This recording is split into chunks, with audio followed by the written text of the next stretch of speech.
Bueno, iniciando este nuevo video, quiero recordarte a ti que me estás viendo a través de YouTube que es otro momento para compartir conocimiento en ciencia, tecnología y gerencia con Globus Biogestión.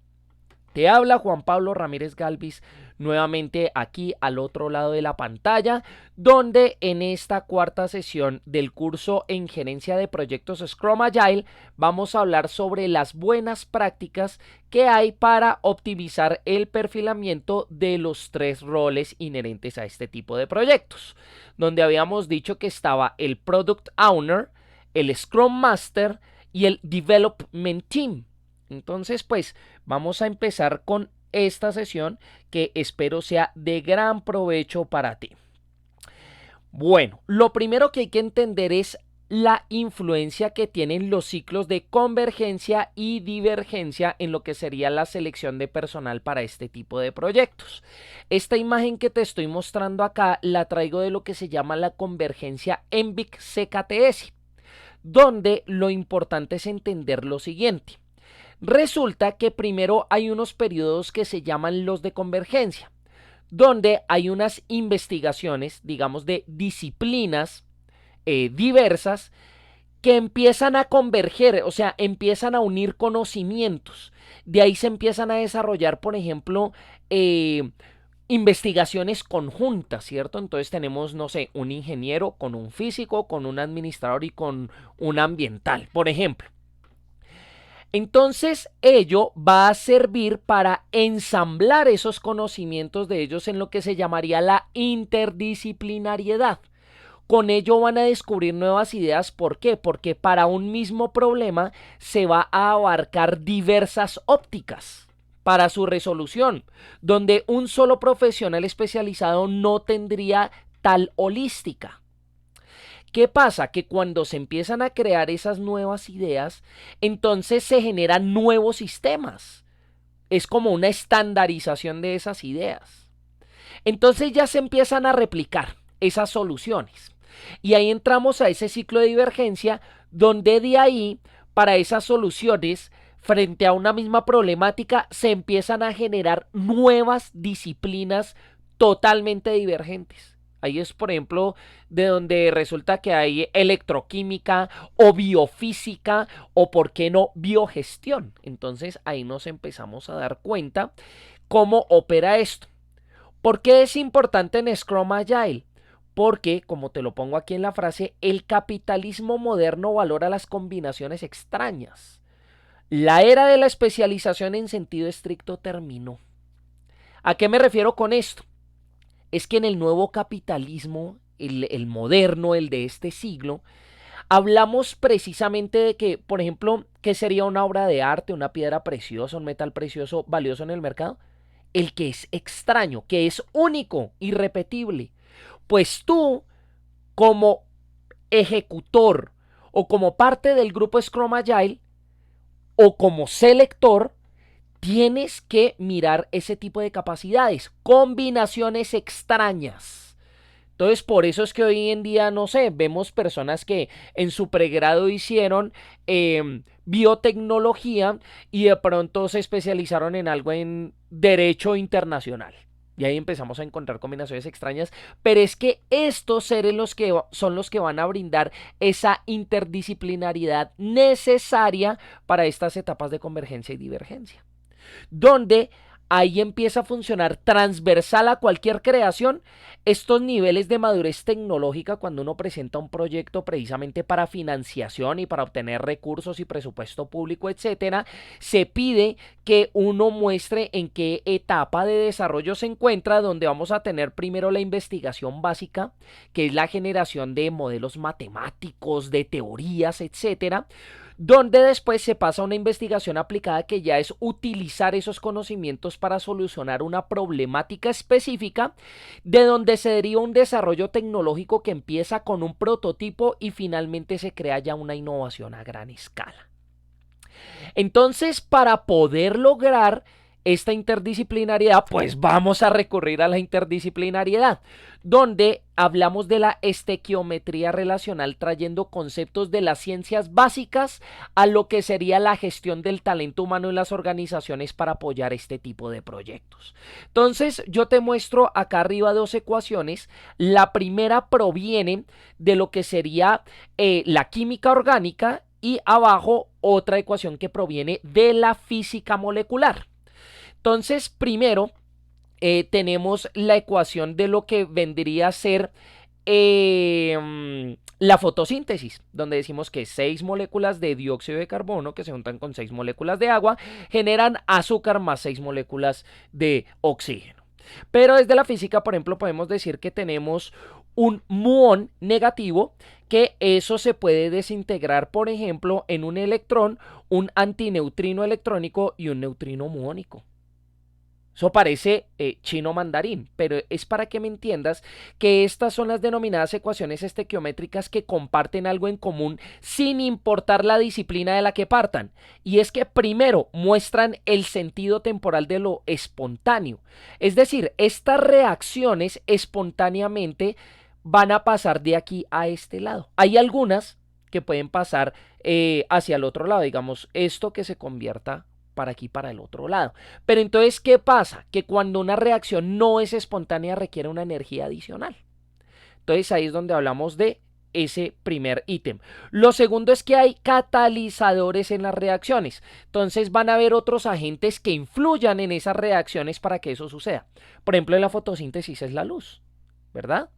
Y aquí en lo de los muones es cuando estas ondas, estas partículas fundamentales que llegan del espacio, colisionan con la atmósfera terrestre. Entonces ahí hay ese proceso catalítico.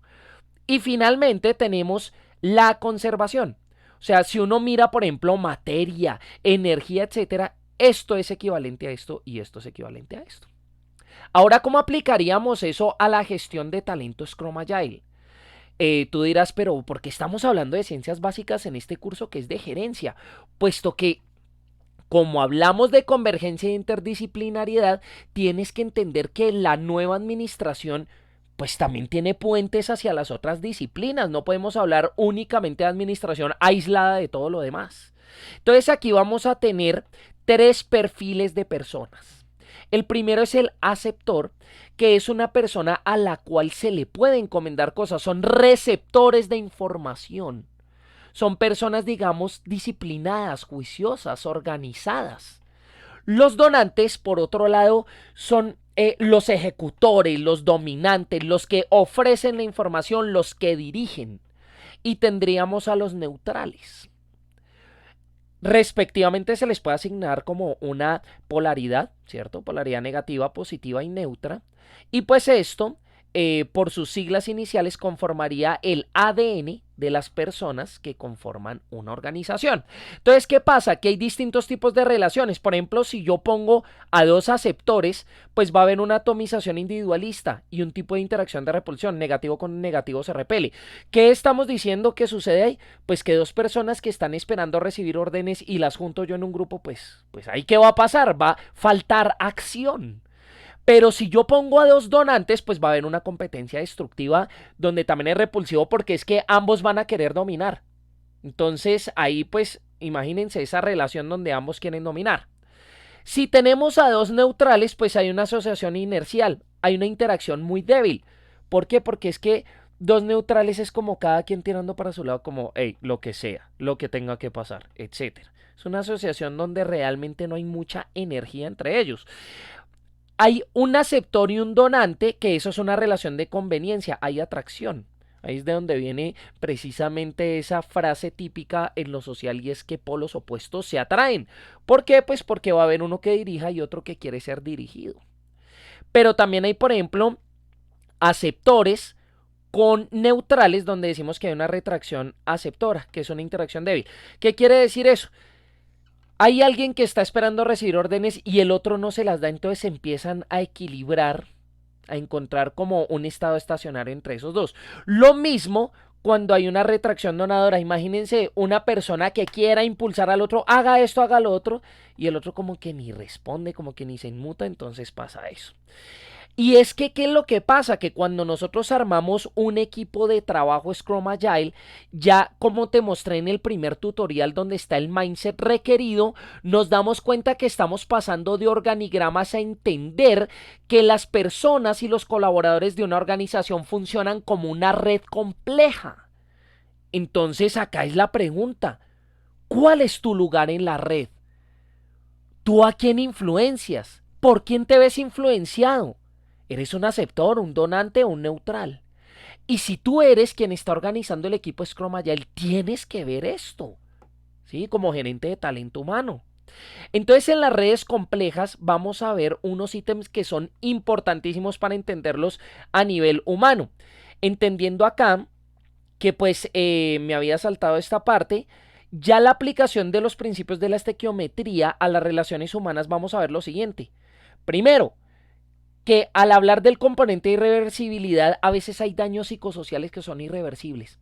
Una disputa bien tenaz entre dos personas en una organización se cayeron mal para siempre. Y muchas veces es difícil solucionar eso. Hay irreversibilidad. Y también hay crecimiento de las interacciones. Uno no se comporta igual con una persona cuando la acaba de conocer a cuando lleva mucho tiempo de conocerla.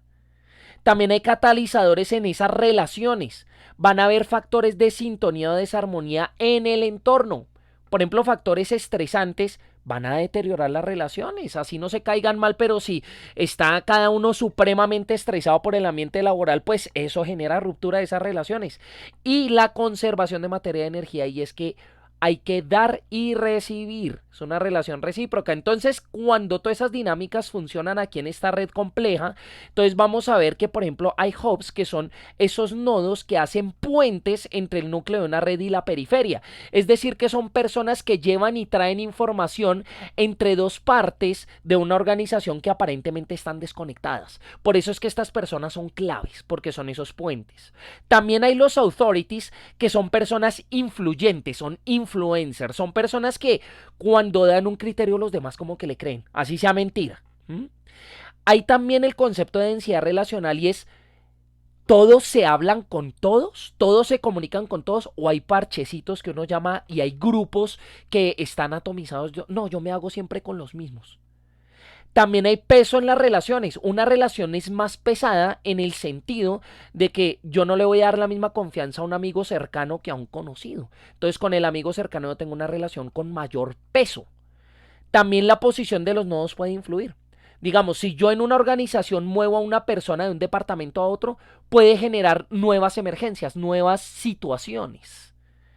Y también hay operadores influyentes. ¿Qué son operadores? Por ejemplo, los operadores matemáticos es el más, el menos, el por, el divisor. Pero también hay otros operadores que no son matemáticos y que se utilizan mucho en la gerencia. Por ejemplo, lo que yo te hablaba, permutar un cargo. Es decir, usted pasa allá y usted viene acá. Eso es un operador influyente en esa red. Entonces, hablamos de la curva de aprendizaje. Generalmente, en la naturaleza, las cosas se comportan de manera sigmoide. ¿Qué es sigmoide? Que tienen un comienzo, después hay un periodo de crecimiento exponencial y después hay un plato. Por ejemplo, los virus funcionan así. ¿Qué se ha comprobado? Que en la curva de aprendizaje dentro del marco del Scrum Agile, acá tenemos el tiempo en el eje X y en el eje Y el aprendizaje. Se ha mostrado que sprints más cortos generan un comportamiento como este, un comportamiento más acelerado. Y sprints de muy larga duración, digamos 4 semanas, y eso que pues esta es una duración recomendada que lo vamos a ver más adelante en los tutoriales de buenas prácticas ya para la parte de los eventos, ya se comporta de una manera más sigmoide. Pero entonces ten en cuenta esta frase que te pongo acá. Los sprints no son para entregar productos más rápido, no es para entregar el incremento de producto después de cada sprint más rápido. No, es para acelerar el aprendizaje del equipo. Porque es que esas entregas de valor dependen es de cómo aprende el equipo. Recuerda el otro principio del mindset y es equivócate mucho al principio para conocer de una vez a ese cliente que vas a satisfacer para que al final ya no te equivoques casi. Entonces, acá lo que estamos hablando es que hay que tener en cuenta, dado los roles, la estequiometría relacional, los perfiles de todas estas personas involucradas, cómo diseñar los sprint para que ellos aprendan de la manera correcta. No los pongamos a correr mucho, pero tampoco los dejemos reposar demasiado. Entonces, más o menos eso es lo que estamos hablando.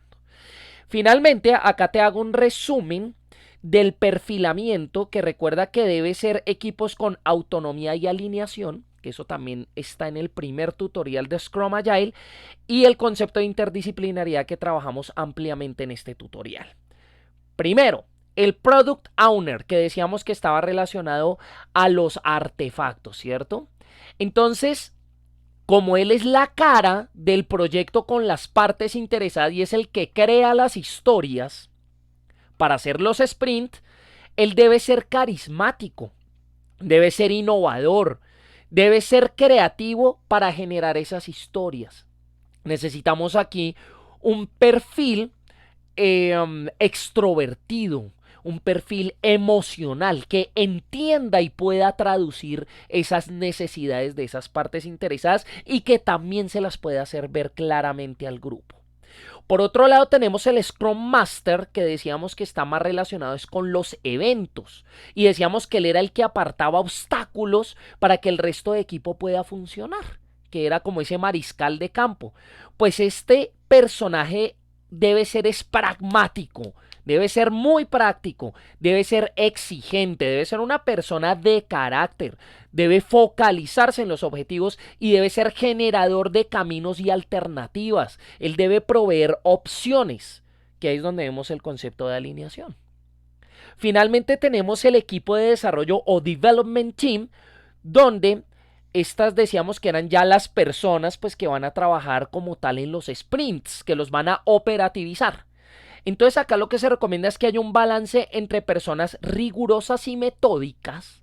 Es decir, ahí estamos hablando perfiles tipo ingeniero, tipo auditor, ¿sí? Que son muy exactos en sus cálculos, muy buenos con las matemáticas, pero también deben mezclarse con otro perfilamiento que es de personas orientadas al servicio, que sean receptivas, que sean diligentes, que se dejen hablar y este tipo de cosas.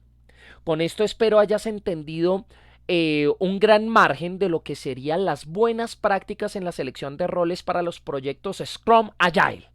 Si no te has suscrito al canal de Globus Biogestión, hazlo en este mismo instante, porque es que en este canal hablamos es de los temas de vanguardia, de gerencia moderna, de tecnología moderna. Y recuerda que puedes dejarme un mensaje, si quieres, que yo te contesto rápidamente. Yo reviso constantemente los mensajes de YouTube. Nos veremos en una próxima ocasión. Hasta pronto.